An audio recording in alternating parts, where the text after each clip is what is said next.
Salut, merci à tous d'être restés avec nous pour cette dernière partie d'INSEM. Alors la Corse comme slogan, et oui, un slogan c'est ce qui va vous interpeller, vous donner envie de choisir un produit plutôt qu'un autre. Et l'argument qui fait mouche, eh bien c'est la Corse. Voilà, du slogan en passant par l'éthique, les créateurs en tout genre vont revendiquer leur insularité. Et nous, eh bien, on achète parce que c'est corse, enfin pas toujours. Donc si vous voulez réagir, faites-le en direct au 0800 3x0 900 ou alors sur les réseaux sociaux. Lisa, vous êtes en train de veiller. Je veille au grain, ma chère Célia. Effectivement, sur la page Facebook, il y a un post qui concerne. Alors on l'a mis hier.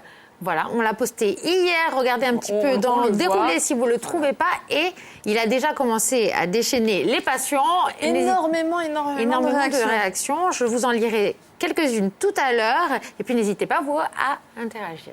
Très bien. Alors, je le disais, nos experts, il s'agit de Roland Frias. Bonjour Roland. Bonjour Célia. Vous êtes chargé d'affaires à l'ADEC. En particulier, vous avez une mission langue corse. Donc, ça tombe bien pour la thématique du jour. Expliquez-nous rapidement ce que vous faites concrètement à l'ADEC. Alors, l'ADEC, c'est l'outil stratégique de la collectivité territoriale de Corse en charge de la mise en œuvre de la politique de développement économique. Et à l'ADEC, eh bien, nous développons des dispositifs d'accompagnement d'aide aux entreprises. Et la thématique promotion de la langue corse dans la vie économique. Votre logo, vous reprenez la tête de mort. Exactement. Et donc cette thématique sur la promotion de la langue dans l'économie est présente et nous accompagnons les entreprises qui souhaitent eh bien, intégrer la langue dans leur activité quotidienne. Très bien. Alors, on reviendra en détail sur ce que vous faites. Et à côté de vous, Jérémy Maudou. Bonjour Jérémy. Bonjour. Donc vous êtes un peu un expert en logo et marketing. Vous êtes le membre fondateur de l'association Oudzad. Alors, est-ce que vous pouvez nous présenter cette association ? Alors, Oudzad, c'est une association qui a été créée en 2011. Le but était donc déjà de sortir un magazine de jeux en langue corse, quelque chose qui n'avait pas encore été fait. On voulait vraiment montrer qu'on pouvait tout faire en langue corse et qu'on cherchait à désacraliser un peu l'appréhension des gens à y arriver, quoi. Et on a voulu que le magazine soit autofinancé. Oui. Et on a eu l'idée à l'époque de proposer des encarts publicitaires, mais en imposant la langue corse à nos partenaires. Et ça a très très bien fonctionné, ça a plu, aussi bien aux consommateurs qu'aux entreprises. Et du coup, aujourd'hui, Oudzaz ne fait quasiment que ça. On a été aidé dernièrement par l'ADEC, notamment, pour aller plus loin dans ce domaine de la communication. Donc vous avez même été primé par l'ADEC. Exactement, il a reçu le deuxième prix d'un appel à projet, donc sur la promotion de la langue corse dans la vie économique, pour justement le développement de sa démarche associative. Alors qu'on comprenne bien, hein, Jérémy, initialement c'était un journal dans lequel il y avait des jeux, entre autres en langue corse. Voilà, il y avait deux facettes. On faisait des jeux et en même temps on créait de la communication. On créait des visuels, des slogans, pour les partenaires. De la pub, voilà. Et alors ça n'existe plus parce que vous avez été victime de votre succès, hein, qu'on précise bien. C'est un peu ça, oui. La revue demandait beaucoup de travail. Il a fallu choisir entre la revue ou la valorisation. Voilà, c'est ça. On est parti plutôt sur ce côté communication, publicité, etc. Ça reste dans le bon mot, comme dans les mots fléchés, un beau slogan, un nom commercial aussi, faire connaître sa marque, faire connaître son produit. On aime, la langue corse est tellement imagée et tellement, elle est faite pour ça, pour trouver des bonnes accroches. Puis bon, c'est dans l'air du temps. Actuellement, l'identitaire fait vendre, donc. Si on veut vendre, il faut utiliser la langue corse pour utiliser l'identité. Dit-il, c'est évident, c'est simple. Alors justement, c'est pour ça que je disais que vous étiez l'expert. Il y a plein de domaines dans lesquels on va revendiquer la Corse. Ça va être l'agroalimentaire, les cosmétiques, les bijoux, les vêtements. Enfin, en gros, tous les créateurs vont s'emparer de la Corse pour vendre. Et est-ce que c'est finalement une bonne chose ou est-ce que du coup, un peu n'importe qui peut s'emparer de ça et vendre n'importe quoi ? Écoutez, moi je pense, à mon humble avis, que c'est une excellente chose dans la mesure où promouvoir la langue corse, pas seulement comme un patrimoine, mais aussi et surtout comme un outil de communication, de cohésion sociale, de créativité, d'innovation, en somme de développement économique, ça ne peut être qu'une bonne chose pour son développement et pour qu'elle retrouve l'attrait économique dont elle a besoin pour sa préservation. D'accord, donc vous, dans un premier temps, vous dites oui.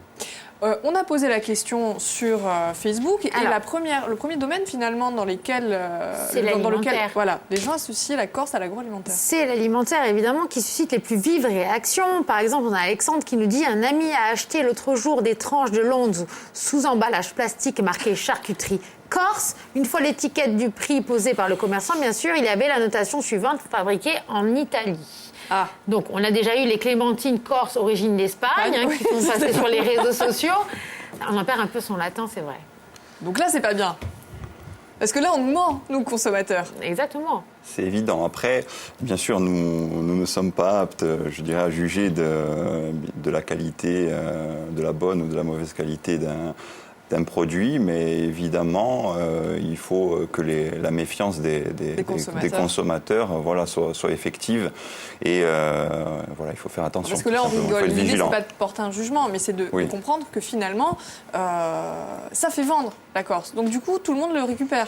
Et on revient dans l'agroalimentaire. Il y a même, on nous dit, on nous parle de tout ce qui est objets, souvenirs, t-shirts, etc., où on retrouve le logo, la tête de Maure, et pourtant, c'est fabriqué en Chine. Donc, est-ce que c'est logique tout ça? Pas vraiment, mais est-ce qu'on peut faire autrement?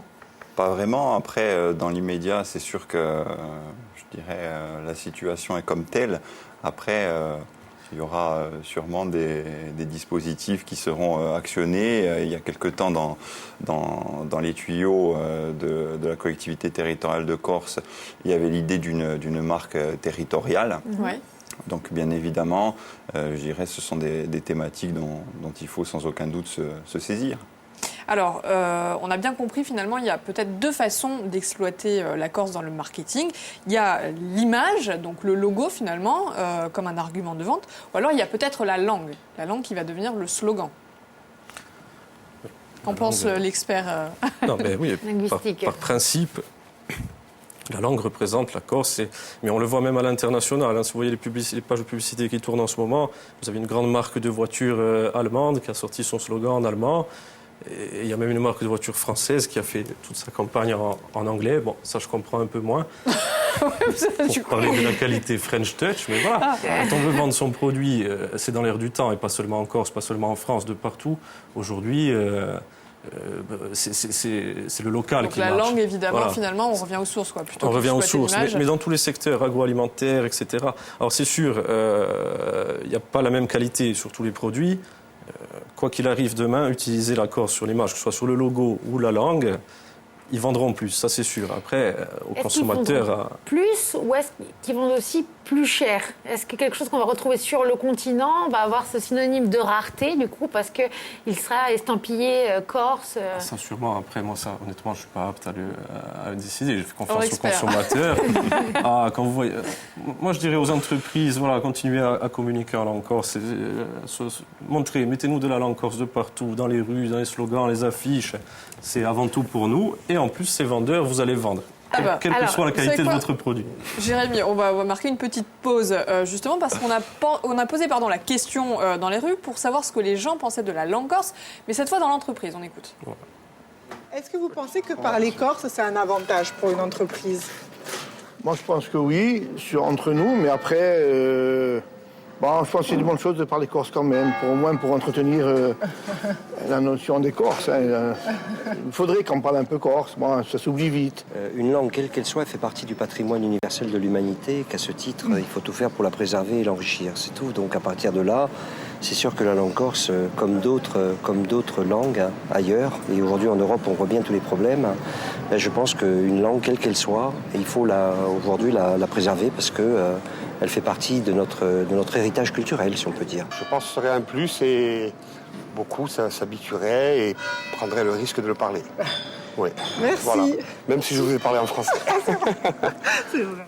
Donc tout le monde est pour la langue corse dans les entreprises. Du coup, est-ce qu'il y a des dispositifs Roland, qui existe. Absolument, Célia. Donc, nous mettons à l'ADEC en œuvre un dispositif qui s'appelle le contrat de compétitivité langue corse et qui est tout simplement une mesure incitative pour que les entreprises relevant des secteurs marchands du commerce, de l'industrie, de l'artisanat, les associations de l'économie sociale et solidaire puissent franchir le pas et intégrer la langue dans leur activité, alors par le biais de la mise en place de formations, par le biais de mise en place de supports de communication, de traductions diverses. Donc il y a possibilité effectivement d'intervenir, de donner un coup de pouce qui va permettre de concrétiser tous les projets sur cette thématique. Et comment on fait pour bénéficier de ce dispositif ? Alors nous avons un site internet, adec.corsiga, sur lequel il est possible de se renseigner